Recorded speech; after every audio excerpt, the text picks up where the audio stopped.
High above the world, far beyond where birds fly and the tallest trees reach, lives a secret realm known only to the wind and the stars. It's called the Skybrush Heights, a floating kingdom where cloud painters create the skies we see each day. They swirl the whites of morning, brush the blues of noon, and most importantly, they paint the sunsets. Among these painters was a young girl named Liora. She was the smallest cloud painter in the entire sky, with curls like cotton and a smile that made rainbows brighter. Though she was still learning, her heart was full of wonder, and her hands always held tiny jars of sunset paint. Glowing amber, soft lilac, deep plum, peach pink, and gold. Her brush? A long feather from a sky crane, dipped into colors born from light and laughter.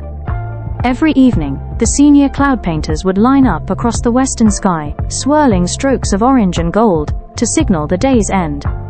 And every evening, Liora would paint the smallest corner of the sunset, blending quietly in the background. She dreamed of painting a whole sky one day, of coloring every cloud and lighting up the horizon with her heart. But for now, she practiced and listened and watched the masters. One evening, however, something changed. The windkeeper, who watched over all the skies, called out, "Tonight, Liora, you will paint the sunset alone." Her eyes widened. "Me? The whole sky?" The elder painters nodded gently. "It's your turn. Trust your heart."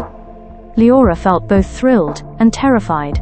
She gathered her jars, carefully sealed bottles of glowing colors, and soared to her platform in the west.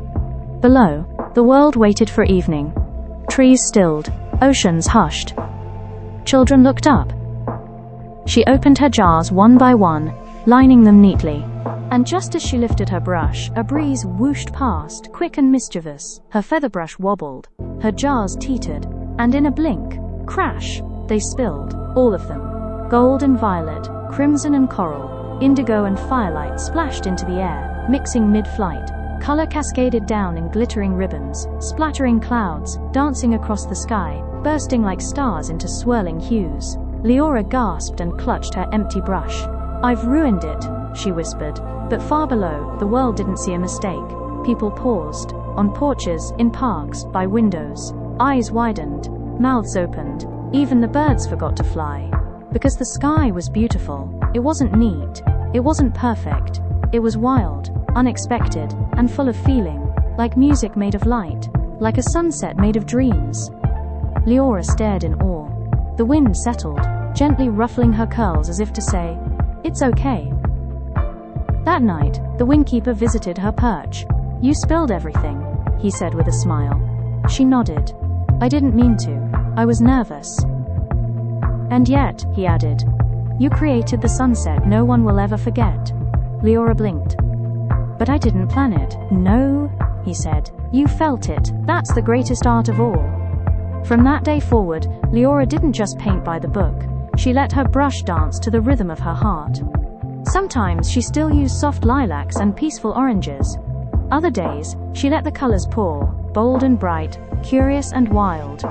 People below began watching the sky more often. They waited each evening to see what Liora would dream next. Artists sketched the sky, children named the clouds, poets wrote about the girl who paints with joy. And Liora? She grew. She became a master painter, but never lost her playful spirit.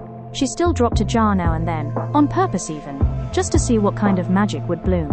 So the next time you see a sunset that feels a little too bright, a little too wild, or just a bit like someone spilled joy all over the clouds, smile, because you've just seen Liora at work, the little cloud painter whose accident changed the sky forever.